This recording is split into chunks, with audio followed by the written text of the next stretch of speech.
අද මම යන්නේ මගේ පැල ටික කප්පාදු කරන්න පළවෙනි පාරට. අදට මගේ පැල ටිකට දවස් 50ක් යනවා. දැන් මේවා කප්පාදු කරන්න ඕනේ වයස තියෙන්නේ. මේ වීඩියෝ එකෙත් බලමු කොහොමද හරියට පැලයක් කප්පාදු කරන්න, 9 මිනිස් පැලයක් කප්පාදු කරන්න කියලා. ඒ වගේම කප්පාදු අවසානයේදීත් පැලයට කරන්න ඕන දෙයක් තියෙනවා. ඒක මොකක්ද කියලා මම වීඩියෝ එකේ අන්තිමට කියනවා. වීඩියෝ එක ඉවර වෙනකම් බලන්න. අපි මෙන්න මේ පැලේ ගමු. මේ පැලේ කප්පාදු කරන විදිහ මම ඔයාලට පෙන්නන්නම්. දැන් මේ පැලේ ගත්තොතින් ඔයාලට පේනවා ඇති පොඩි අතු දෙකක් බෙදලා තියෙනවා. ඒ වගේම මේ වගේ මල් ඇවිල්ලා තියෙනවා. මෙන්න මේ වගේ තමයි ගහ තියෙන්නේ. මේ යට කොළ තියෙනවා, පොඩි පොඩි අතු කැලේ තියෙනවා. ඉතින් මේවා ඉවත් කරන්න ඕනේ. අනිත් එක තමයි මේ මල් ගත්තොතින් මලුත් අයින් කරන්න ඕනේ. මේ පළවෙනි දෙබලෙන් එන මල් අයින් කරන්න ඕනේ.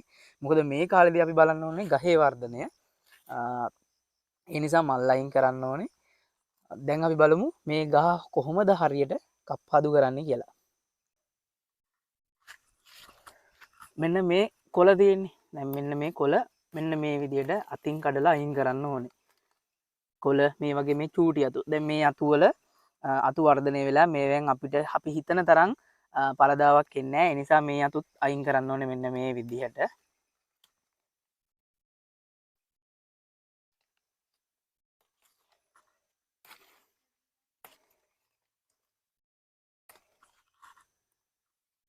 මෙන්න මෙහෙම ගහ රිලැක්ස් කරන්න තමයි ඕනේ. අනිත් එක තමයි පොට් එකේ මෙන්න මේ වගේ වල් පැල වෙලා තියෙනවා නම් ඒවත් අයින් කරලා දාන්න ඕනේ මෙහෙමම.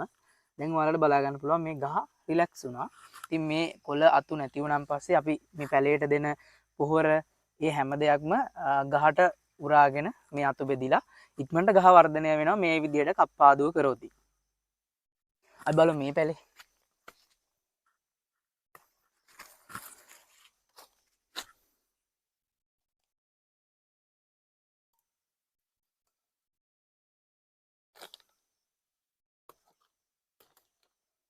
මෙන්න මෙහෙම කොළ ටික කඩලා ඉවත් කරන්න තමයි ඕනේ පළවෙනි පාර.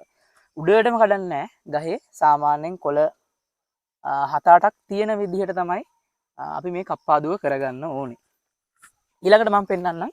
මම කෝ වීඩියෝ එකේදී අන්තිමට කප්පාදුව කරලා ගහට කප්පාදුව කරලා මේ ගහට කරන්න ඕන දෙයක් තියෙනවා කියලා. ඒක තමයි අපි දිලීරනාශකයක් ස්ප්‍රේ කරන්න ඕනේ. මේකේ මම කලවම් කරලා තියෙන්නේ මැන්කොසෙබ් කියන දිලීරනාශකය. මැන්කොසෙබ් දිලීරනාශකය දෙන විදිහ මම කලින් වීඩියෝ එක දාලා තියෙනවා. ඉතින් මේ මැන්කොසෙබ් දිලීරනාශකය මම හදාගත්තේ ග්‍රෑම් 4ක් වතුර 2ක කලවම් කරලා. ඉතින් මේක හොඳ දිලීරනාශකයක්. අනිවාර්යෙන් කප්පාදුවෙන් පස්සේ මැන්කොසෙබ් එක ස්ප්‍රේ කරන්න. ඒ කියන්නේ මෙන්න මේ විදිහට ස්ප්‍රේ ටැංක් එකකින් මේ විදිහට කඳට හොඳට ස්ප්‍රේ කරන්න. අපි අතු කඩපු ඒවා ඒ තැන්වලට. මේකෙන් එන්නේ මොකද මේ දැන් අපි මේ මෙහෙම කොළ කැඩුවම ගහ තුවාල වෙනවනේ. ඒ තුවාල වෙච්ච තැන් වලින් දිලීරයක් ආසාදනය වෙන්න පුළුවන් පැලේට. ඒක නැති කරන්න තමයි අපි මේ දිලීරනාශක ස්ප්‍රේ කරන්නේ.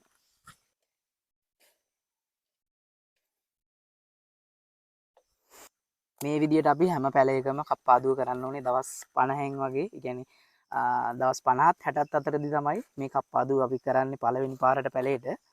ඉතින් මේ වීඩියෝ එක මෙතනින් ඉවරයි. වීඩියෝ එක කොහොමද කියලා කමෙන්ට් එකක් දාන්න. ඒ වගේම මේ වීඩියෝ එක තව කෙනෙක්ට බලන්න ෂෙයා කරන්න. වීඩියෝ එක හොඳ නම් වීඩියෝ එකට ලයික් එකක් දාන්න. channel එකත් subscribe කරගෙන යන්න. එහෙනම් ජය වේවා.